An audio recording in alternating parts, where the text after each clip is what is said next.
Hoy, mientras hablamos, Irán está más preparado para la guerra que hace 3 meses, cuando empezó el conflicto. La economía iraní está sufriendo. Está en peor situación que hace 3 meses, igual que muchas economías en todo el mundo. Pero su ejército es más fuerte hoy. Hemos visto que esas ciudades subterráneas quedaron prácticamente intactas, y los misiles iraníes, bueno, los iraníes tienen ahora misiles más avanzados, porque la producción de misiles y drones continuó durante la guerra, y también después. Y durante las primeras semanas del conflicto, los iraníes lanzaban misiles y drones antiguos, básicamente para deshacerse de ellos.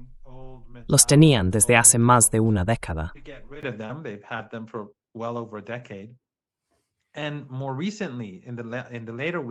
Y más recientemente, en las últimas semanas, han estado usando los sistemas de armas más desarrollados que tienen. Ahora todos sus drones y misiles son del tipo más avanzado, y además son muchos más que antes. Y creo que, por lo que se sabe de las negociaciones, está bastante claro que lo acordado hasta ahora refleja que los iraníes tienen la ventaja, porque lo único que los estadounidenses obtienen de Irán es un compromiso de no fabricar un arma nuclear. Pero Irán lleva diciendo eso desde hace décadas. Pueden comprometerse 100 veces si quieren. Y también se han comprometido a abrir el estrecho de Hormuz para que el tráfico vuelva a la normalidad. Pero Irán seguirá controlando ese comercio.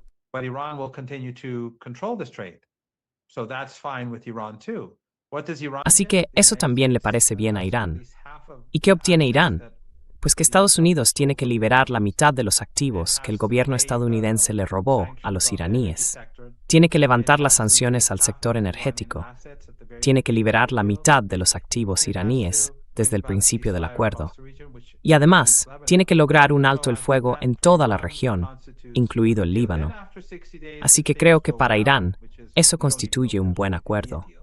Luego, después de 60 días, si todo va bien, aunque ni siquiera sabemos si habrá un acuerdo, ni si esos 60 días de alto el fuego funcionarán, entonces las dos partes cambiarán. Y sobre el programa nuclear, creo que esas serán las negociaciones más difíciles.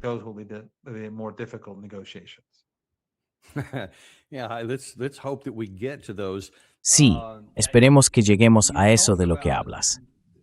Bueno, acabo de mostrarte que Jack Keane dice que un buen acuerdo es exactamente lo que estamos buscando, y prácticamente nada de lo que acabas de decir. Tu ministro de Asuntos Exteriores, espero pronunciar bien su nombre, o más bien el portavoz del ministerio, explicó más o menos cómo ve Irán estas negociaciones. Y en lugar de ese 95% del camino de Trump del fin de semana, ese mois Tegos Ruzin.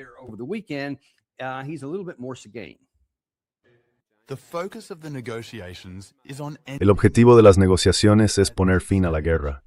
En esta fase, no estamos hablando de los detalles del tema nuclear.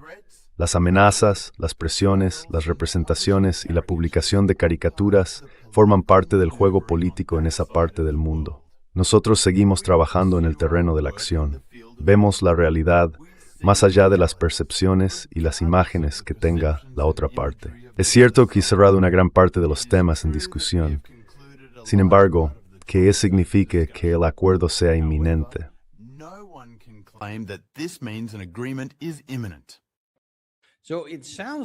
Entonces, parece que la parte iraní está diciendo algo así como, quiero un acuerdo negociado en los términos que acabas de describir, pero si no los consigo, seguiremos con la situación actual hasta que el otro lado sienta suficiente presión. ¿Sería una interpretación justa?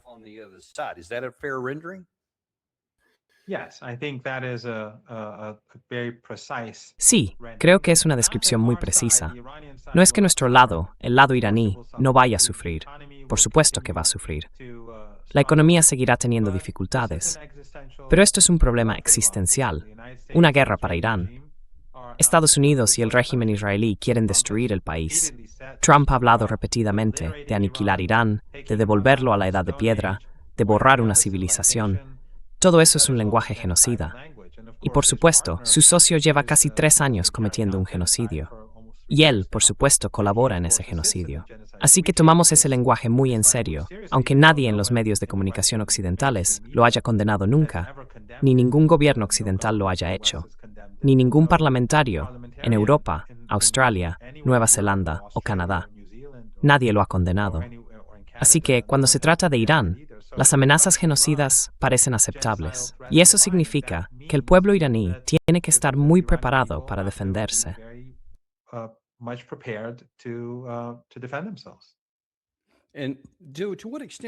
¿Y hasta qué punto? Vemos muchas cosas en la prensa occidental sobre esas afirmaciones, pero parece bastante evidente que el pueblo y la economía de Irán están sufriendo de verdad por este bloqueo y por la primera ronda de ataques cinéticos y todo lo demás. ¿Cómo describiría usted el modo en que la gente está sufriendo y cómo están resistiendo ante ese sufrimiento?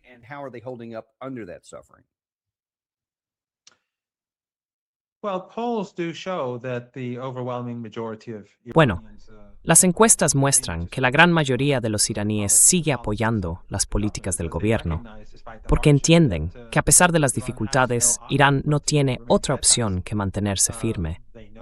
Saben que Estados Unidos será implacable. La gente en Irán vio al almirante estadounidense, creo que se llama Cooper, decir que Irán había atacado la escuela de Minab, esa escuela primaria donde murieron 168 niñas el primer día, en el primer minuto del ataque. Ese fue su primer objetivo. Mintió al afirmar que se trataba de una base de misiles activa. Y, curiosamente, en ese momento había allí muchos periodistas internacionales, entre ellos uno de Sky News. Y Sky News es muy hostil hacia Irán.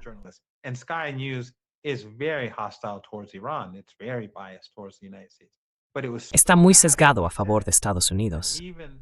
Pero fue tan grave lo que dijo, que incluso el periodista de Sky News se indignó y le respondió: hemos recorrido toda la ciudad, hemos hablado con las familias, hemos visto la escuela, hemos mirado por todas partes, no hay ningún indicio de una base de misiles. Así que, cuando tenemos a gente como Cooper dispuesta a masacrar niños y luego culpar a las víctimas, sabemos que estamos ante un régimen muy peligroso. Un régimen que dice abiertamente que quiere borrar a nuestra nación del mapa. Por eso, los iraníes van a mantenerse firmes. Y como ya he dicho alguna vez, la cultura religiosa iraní también es una cultura que fomenta la firmeza frente al opresor y la convicción de apoyar a los oprimidos.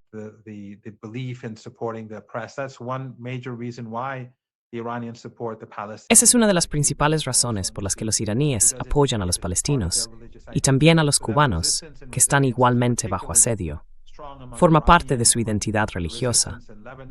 Por eso, esa resistencia y esa capacidad de aguante son especialmente fuertes entre los iraníes, entre la resistencia en Líbano y en otros lugares. Pero la vida es más difícil. Hoy mismo fui a hacer la compra y los productos que compré en el supermercado son bastante más caros que hace 3 meses. La economía global está en una situación catastrófica, se enfrenta a una catástrofe. Y según los economistas, si esto continúa, podría provocar una situación desastrosa para Estados Unidos.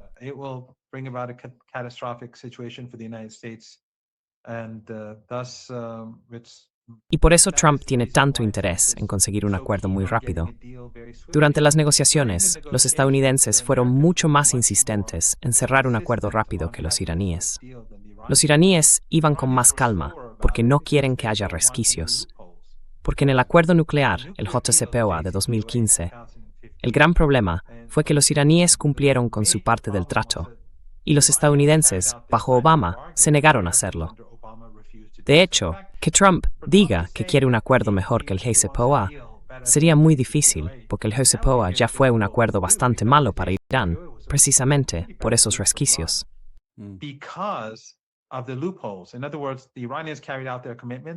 En otras palabras, los iraníes cumplieron con sus compromisos, pero los estadounidenses no cumplieron con los suyos. Se negaron a hacerlo, y por eso Irán salió perjudicado. Y por eso, que Trump abandonara el acuerdo nuclear, en realidad le hizo un favor a Irán. Porque si Irán hubiera sido quien se retirara del acuerdo, habría sido un desastre, habría sido atacado y marginado.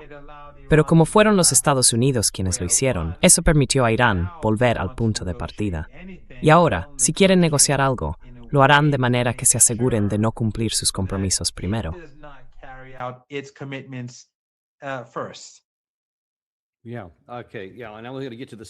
Sí, vale. Sí. Y voy a entrar en el tema del orden en un momento. Pero déjame hacerte una pregunta mientras seguimos con este asunto. Tú luchaste en la guerra entre Irán e Irak, y supongo que también formabas parte de la sociedad civil en aquel momento. Así que pudiste ver lo que pasaba. Me pregunto si podrías comparar el nivel de sufrimiento que soportó la población iraní durante aquella guerra y cómo resistió con lo que está ocurriendo aquí desde febrero.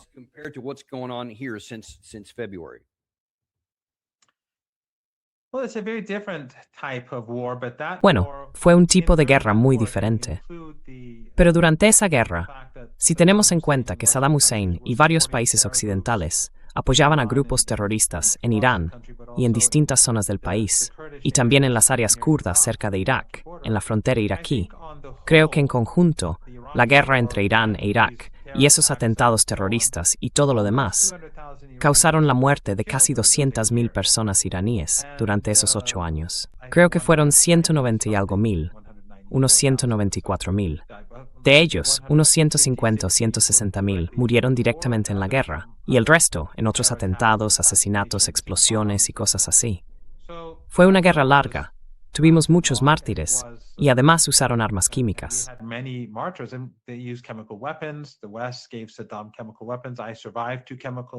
Occidente le dio armas químicas a Saddam. Yo sobreviví a 2 ataques químicos. Sobreviví a un ataque con gas mostaza y también a un ataque con un agente nervioso. Así que, en cierto modo, aquello fue mucho más devastador. Pero esta guerra, con el hecho de que los estadounidenses y los israelíes bombardeaban por todo el país, bombardeaban bloques de pisos, ya sabes, en Teherán o en Isfahán, o incluso hospitales, y en todo el país se estaban llevando a cabo ataques. En la guerra entre Irán e Irak, la fronterizas, porque claro, la natuest gens takamo.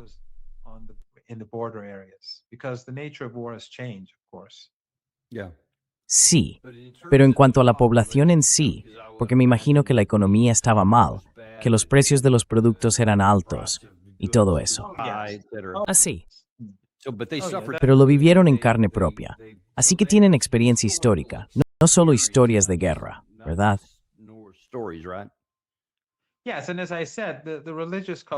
Sí, y como decía, la cultura religiosa en Irán también hace que los iraníes sean muy resistentes. Hay un buen libro de Alastair Crooke, un amigo que tenemos en común. Es un libro antiguo, creo que ya te lo mencioné alguna vez, aunque no estoy seguro, pero se llama Resistencia. Es un libro bastante viejo, pero describe muy bien la cultura religiosa iraní y también la de Hezbollah. Y creo que es muy útil que la gente lo lea. Alastair es una persona con mucho conocimiento. Otro libro muy bueno es Camino a Teherán, de Flint y Hilary Leverett, que también recomiendo leer, sobre todo en las circunstancias actuales. Si los responsables políticos de Estados Unidos hubieran leído ese libro y prestado atención, sí, ese es el libro de Alastair Crooke.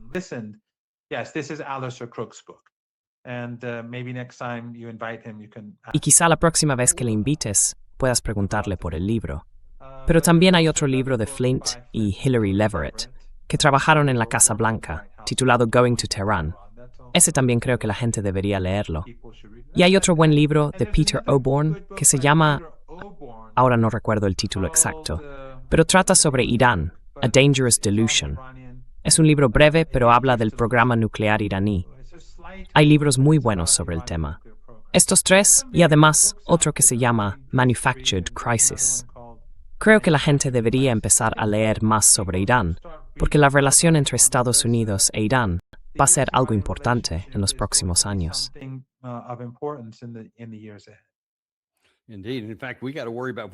Exacto. De hecho, ahora mismo tenemos que preocuparnos por lo que pueda pasar en las próximas semanas o meses. Has mencionado algunos de los términos y condiciones que Irán necesitaba incluir en esta negociación.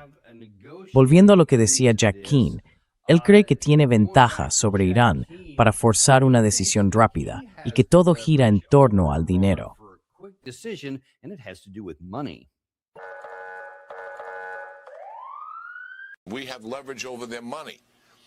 Tenemos poder sobre su dinero. Quieren que se liberen sus activos congelados. quieren que se levanten las sanciones. Tenemos que usar eso como palanca. La otra palanca que mencionamos es decir, bueno, volveremos a atacar si no lo hacéis.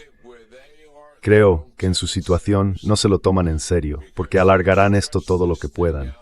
Cuanto más nos acerquemos a las elecciones de mitad de mandato, más creen que es menos probable que Estados Unidos llegue a atacarlos. Allí que pedir palanca aquí es inmóvil tener.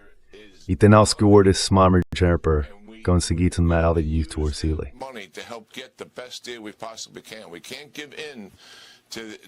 No podemos ceder ante sus negociaciones. Van a querer que mostremos buena voluntad. Algo como, vale, soltarnos unos cuantos miles de millones de dólares. Creo que estamos hablando de los cataríes porque tienen el control de algunos activos congelados, unos 6,000 millones de dólares. Sería un error. No podemos lanzar ese tipo de salvavidas al régimen antes de entrar en lo esencial del acuerdo, que es que las armas nucleares, el apoyo a sus grupos aliados y los misiles balísticos. Y eso es justo lo que van a intentar alargar todo lo que puedan.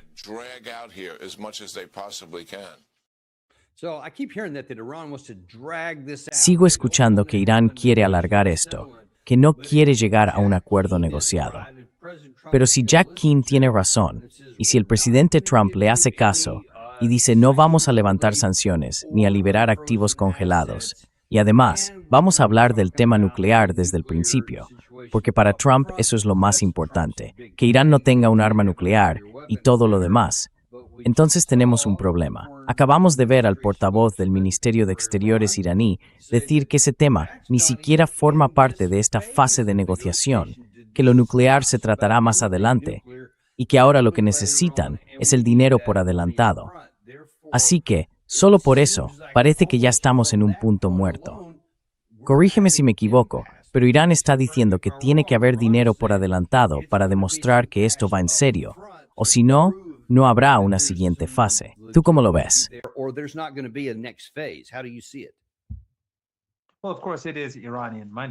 Bueno, claro, es dinero iraní que está siendo retenido ilegalmente. Pero hay una paradoja en lo que dice, porque por un lado afirma que Irán necesita dinero y que no deberíamos dárselo. Vale, pero eso significa que vas a prolongar la guerra.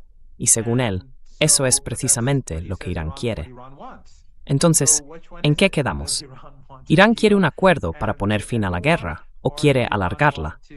Creo que está bastante claro que está pasando por alto dos factores. Uno es que las Fuerzas Armadas iraníes lucharon hasta el final, y no fueron los iraníes quienes pidieron el alto el fuego.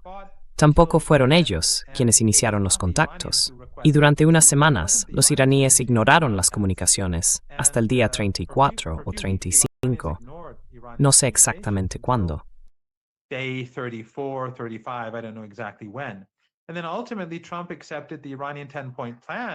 Y al final, Trump aceptó el plan iraní de 10 puntos como base para las negociaciones. Empezaron exigiendo una rendición incondicional, que depusieran las armas, y terminaron aceptando el plan de 10 puntos de Irán como marco de negociación. Así que, obviamente, el ejército iraní no lo estaba haciendo tan mal. Si eso fue lo que llevó a Trump a cambiar, a evolucionar durante esos 39 días. Pero lo más importante es que hay algo que él pasa por alto, y es el Estrecho de Hormuz. Si Estados Unidos hubiera ganado la guerra, y si Irán hubiera sido derrotado, entonces el Estrecho de Hormuz no sería un problema, pero lo es. Esa presión que Estados Unidos ha impuesto sobre el Estrecho de Hormuz es un arma de doble filo, y está dañando a toda la economía mundial. Y si esto sigue así, habrá una depresión económica global.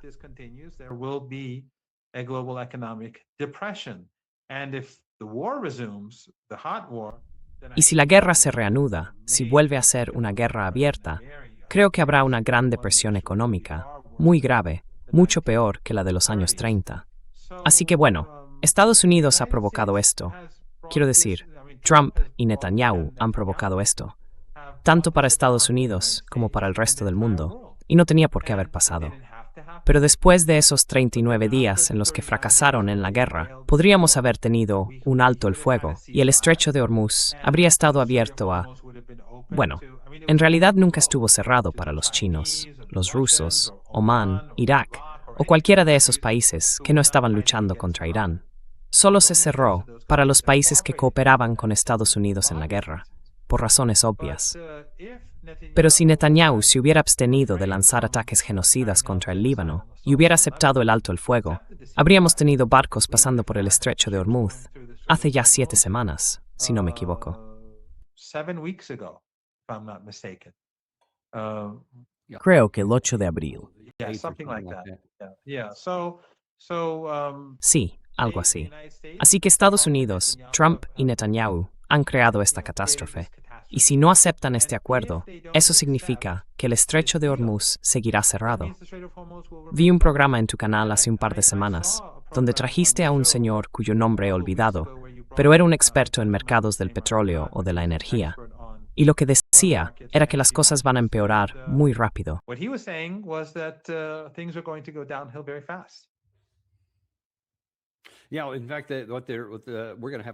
Sí, de hecho, mañana tendremos en el programa a otro experto, esta vez sobre la industria del petróleo. Y lo que dijo el doctor Chris Martenson es que nos estamos acercando a un precipicio bastante rápido, porque las reservas estratégicas de petróleo están ocultando gran parte de la pérdida que viene del Golfo Pérsico. Pero eso está a punto de agotarse en distintas partes del mundo y en momentos diferentes. Y vamos a ver un problema enorme, porque sencillamente no habrá suficiente suministro para todos. Y eso nos lleva de nuevo a la pregunta de quién tiene más interés en que todo esto se resuelva.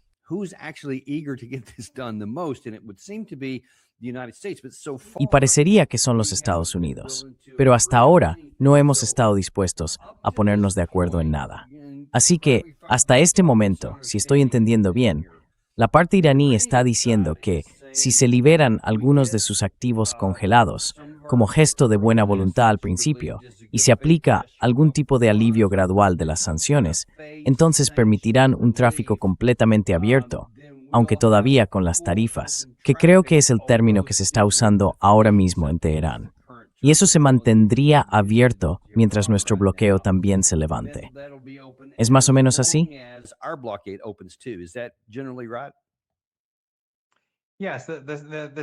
Sí, las sanciones tendrían que levantarse de inmediato, las sanciones sobre el sector energético iraní. Y además, tendría que haber un alto el fuego. Irán no firmará ningún acuerdo mientras no termine la guerra en Líbano. Eso, sencillamente, está fuera de toda posibilidad.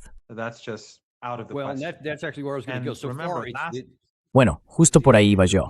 Son cuestiones de dinero, de los activos congelados, de las sanciones y todo eso, y también del estrecho de Hormuz. Evidentemente es un asunto muy importante para gran parte del mundo.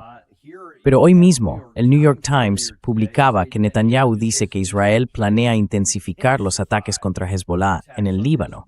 Y de hecho, creo que fue esta misma mañana, en Fox News, donde estaban hablando del tema, y mostraron un fragmento de Netanyahu reforzando precisamente ese punto.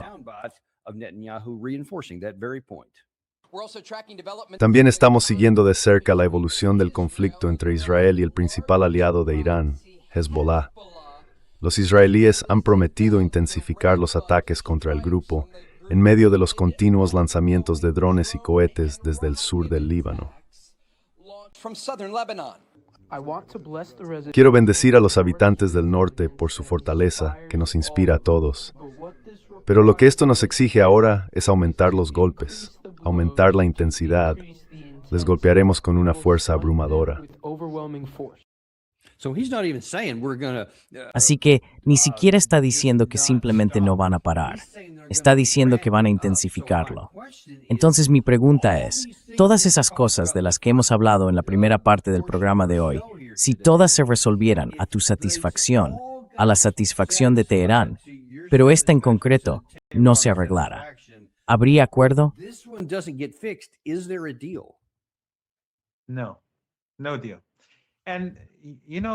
No, no hay ningún acuerdo. Y ya sabes, el New York Times, por supuesto, está mintiendo. Y miente porque pertenece a la clase Epstein. Y Fox News también miente. La realidad es que los israelíes están atacando a civiles, están bombardeando ciudades. Y cada día salen imágenes, familias bajo los escombros, niños aplastados, igual que en Gaza.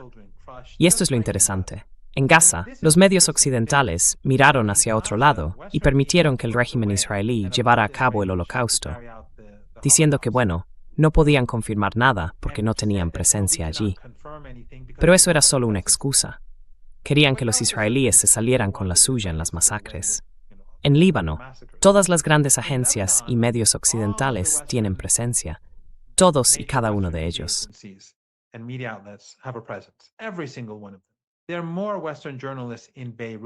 Hay más periodistas occidentales en Beirut y más medios de comunicación que probablemente en cualquier otro país árabe del mundo, sobre todo si lo comparamos con su población. Pero la cobertura es igual de siniestra, porque intentan presentar la situación como si lo que estuviera ocurriendo fuera que Hezbollah lleva a cabo operaciones, ataca al ejército israelí y publica videos todos los días.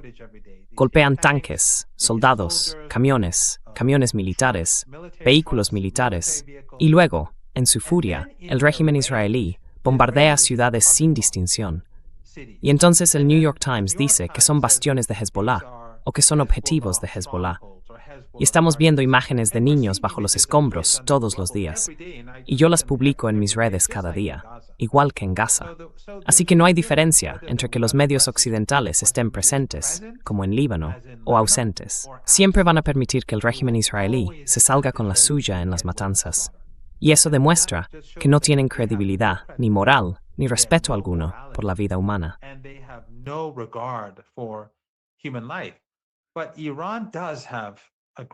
Pero Irán sí tiene un gran respeto por la vida humana. Por eso Irán ha estado apoyando al pueblo palestino y al pueblo del Líbano. Y la resistencia en el Líbano ha sido especialmente valiente. Son los héroes de nuestro tiempo. ¿Por qué entraron en batalla con el régimen israelí?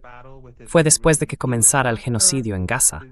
Y recordemos que el primer ministro los llamó Amalek y decían que no había inocentes en Gaza, lo que significaba que también los niños no permitirían comida. Y eso lo decían desde el principio, sus propios líderes. Y si alguien revisa la denuncia de Sudáfrica ante la Corte Internacional de Justicia, ahí están todas las citas que muestran que durante los primeros meses la intención genocida era evidente, clarísima, y la llevaron a cabo, y siguen haciéndolo.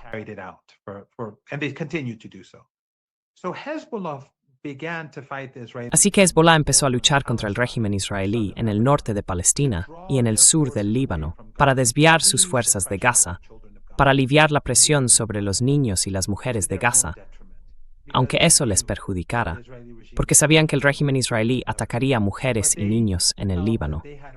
Pero sentían que tenían una responsabilidad. Recuerda, eso viene de esa cultura religiosa de la que te hablé, apoyar a los oprimidos y enfrentarse al opresor.